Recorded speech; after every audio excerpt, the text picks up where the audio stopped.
Oh my God, I'm back again with another loaf of that sweet, sweet bread. Today's loaf of bread comes to us by way, once again, of James Allen. And he writes, "A person must be prepared to question their every opinion, their every thought, and their every line of conduct, and rigorously and logically test them. Only in this way can the discrimination which destroys confusion be developed."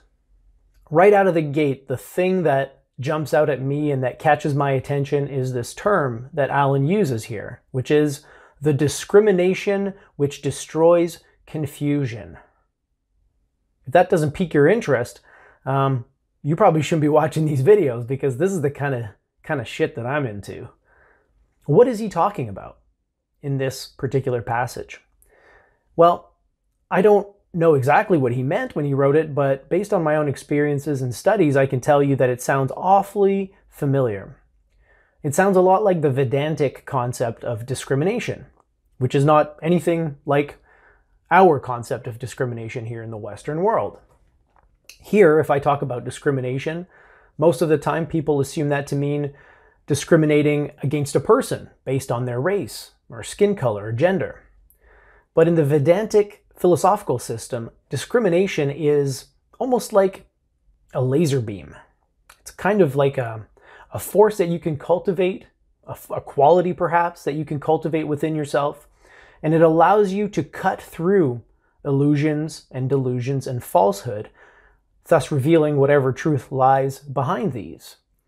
It's often likened to the sword of discrimination. I've heard that term before as well.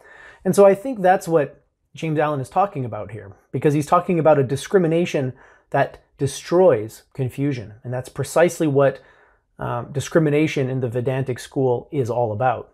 It's about destroying falsehood and revealing truth. And so it's kind of a quality of mind that can be cultivated. And in this passage, James Allen kind of tells us how to do it. We have to be ready and willing to question our every opinion, our every thought, and our every action or behavior. And not only question it like in a flimsy way, but rigorously and logically. Now, if you've been watching these videos for any amount of time, you know what I'm about to tell you. It's not easy to do. It's not easy.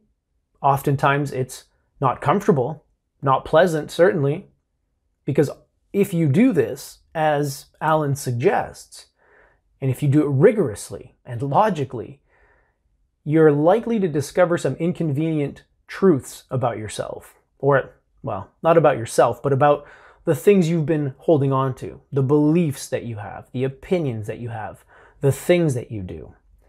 And as you start to question these things and they start to unravel, there can be fear and there can be anxiety.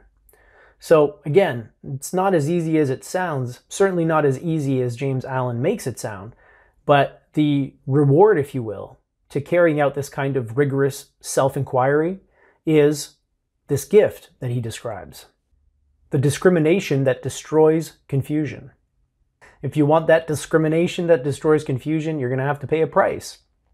You're going to have to humble yourself, and you're going to have to do away with a lot of the ideas and beliefs that you have about who you are and what you are. And that's okay, because the truth is worth it. And so is this power that James Allen describes. Alrighty, well, that's enough about discrimination for now. Maybe we can do it again next week. Same time, same place. I'll see you there.